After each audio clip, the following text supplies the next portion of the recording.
Hello students, Mr. Young here. Welcome to Chapter 7, Lesson 3. Big lesson today. We start off learning about Persia. Follows a familiar pattern. Where did they come from? Where did they go? Where did they come from? Cotton Eye Joe. I'm joking, I couldn't help it. I just couldn't help throwing that in there. I'm kidding, but we will learn about Persia, sort of in a familiar format. We'll learn about where the people came from, what kind of government they had, how they ruled, some projects they did, religion, things like that. And then that's like the first half of the chapter, or of the lesson. And then it gets epic because the Persian Empire decides to get cute with Greece. Things get froggy, gets busy. Greece had to bring the hate. There's a million ways to say it, but in conclusion, there's really this. Spartans were in the business of killing, and business was good. We're going to learn all about it on the very next page. Prepare for glory. Okay, so Persia is located, or was located in what is now southern Iran.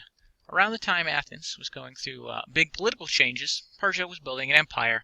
They were originally a people of cattle herders and warriors.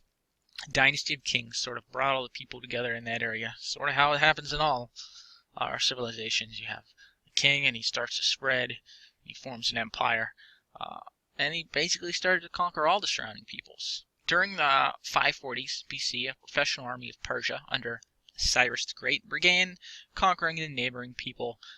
Cyrus was pretty wise, and he allowed the conquered people to keep their language, customs, and religions. Following Persian rulers did the same and sought to connect the empire by improving upon existing roads like those built by the Assyrians. The most important road stretched across much of the empire east to west and even had rest stations. It made the previously 3-month trip a 3-day trip. Pretty big difference there. This was called the Royal Road. You can kind of see it right there. It goes up to the Mediterranean from Central Asia there. As the empire grew, it became harder to rule. King Darius broke it into provinces called satrapies, each with a ruler called a satrap. A satrap would maintain order, collect taxes, and deal with legal issues. It's basically like a provincial governor. In contrast to the Greek citizen soldiers, Persia maintained a standing army. The best fighters were the 10,000 immortals. They were the guardians of the king, sort of like his 10,000 personal guards. They always numbered 10,000, being replaced immediately upon death. That's why they are called the immortals. You killed one, there was still 10,000 of them. Here's a picture of Darius the Great, fictional. I'm not sure what he really looked like. So, the Persians were initially polytheistic, having many gods, but in the 600s a new monotheistic religion caught on in Persia, and I want to make sure I say it correct. Yep. Alright, here we go. Zoroastrianism. Sounds like a W. You can't see the W, but it's in there. Zoroastrianism. And of course it was made by a teacher named Zoroaster. So that makes sense. The god was called Ahura Mazda, or a wise lord. He was the creator of all. In this religion, it was believed that there was good and evil, and that everyone had to choose between good and evil, and there would be a final battle where good would eventually overtake evil. It was Zoroastrianism that made people begin to think that the Persian monarchy was a sacred institution, sort of divine rule, which is not exactly a new concept in the history of the world. Remember the divine mandate of China? It's not unlikely, not unheard of for the mandate of heaven, not the divine mandate. The mandate of heaven is what it was called in ancient China. So, let's talk about the Persian Wars. Now the Persians had already conquered some Greek locations on the Mediterranean. It was in the region called Anatolia. You can kind of see it here. It's wedged between the Black Sea and the Mediterranean Sea. And there was general culture clash between the two. For example, the Greeks believed in many gods, and the Persians now had one god. The Greeks believed in democracy, with power belonging to the people, and the Persians believed in their monarch, who is, well, divine now. Now the spark that lights the fire is lit when Greeks under Persian rule in that Anatolia region begin to rebel. I mentioned here it's in the northeastern section of the Med, right there. The Persians crushed the revolt, but what really chapped King Darius's booty was that the Athenians had sent warships to the rebels to help. Darius planned to make them pay for that, the Athenians in Greece. He was going to invade the Greek mainland. So Darius sent 600 ships to invade mainland Greece. They landed at a plain called Marathon, 25 miles away from Athens. They waited in the field to meet the Greeks in glorious battle, but the Greeks did not come. The Persians began loading their cavalry back onto the boats. They were just going to sail straight to Athens. And when all the cavalry had been loaded on the boats, the Greeks came running out of the hills and attacked the infantry.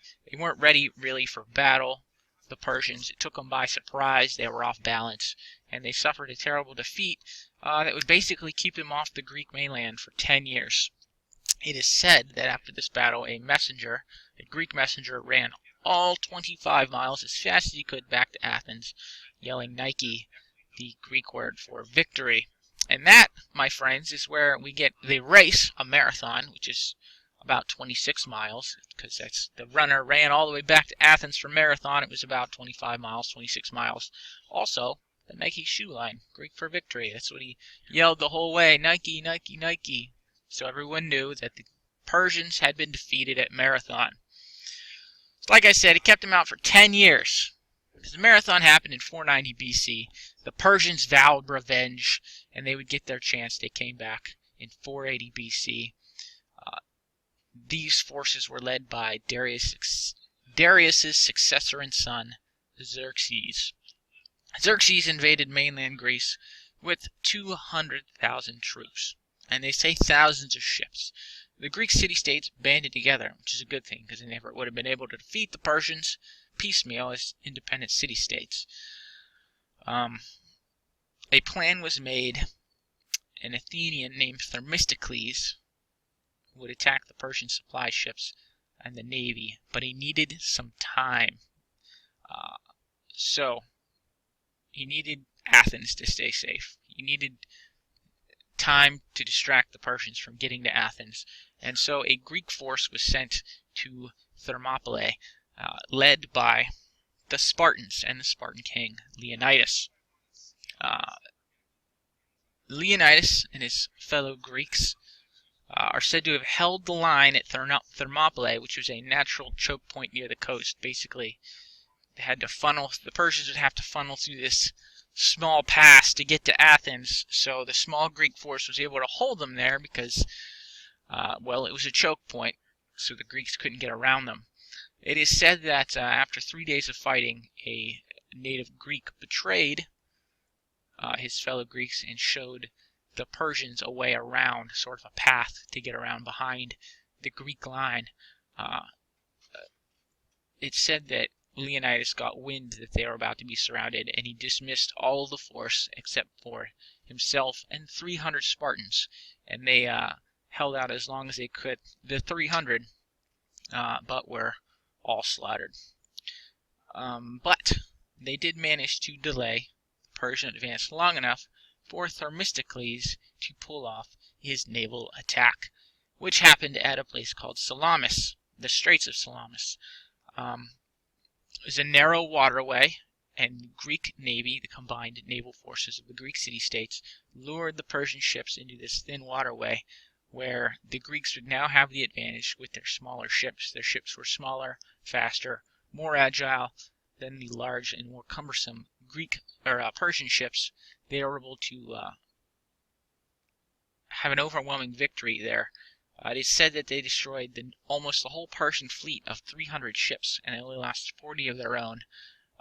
Despite these victories, Persian troops still ended up reaching Athens and burning it to the ground. The Athenians pretty much abandoned Athens because they knew they couldn't defend it. They didn't have the troops, but a few stayed behind. The war continued, however. In 479 BC, the main body of the Persian army met with the combined forces of Greece at a place called Plataea. evenly matched with 100,000 men each. This is what they say. The Greeks defeated the Persians and then went on to fight to free the Greeks in Anatolia. Here we have Plataea. Very large armies by ancient standards. So the defeat in Greece left the Persian Empire in a weak state. See, their military had been decimated, and they didn't have a military large enough to defend their large empire anymore. Taxes were too high. It's said that these taxes were being used to fund these lifestyles of opulence for the elite of Persia. The elite started fighting about who should be in charge, and they were basically left in a weakened state for Alexander the Great of Macedonia when he comes tearing in. We mentioned him already when we talked about India. So that's where we're going to end for today. Tomorrow's lesson, I believe, is more on Greek culture. Sort of. Glory, war, and decline. Athenian life. Oh, the Peloponnesian War. That's basically, you could call it a civil war, but Greece was never really fully united. It's a war between Athens and Sparta and their allied city-states. So that's it. Go ahead, move on to the quiz. It's 5 questions, nothing crazy. Go ahead, defeat it Spartan style like Leonidas and Greek forces did for 3 days at Thermopylae. Hold the line, kids. Okay, good luck with your quiz. You get 2 attempts. Let me know if you have any questions. Have a great day.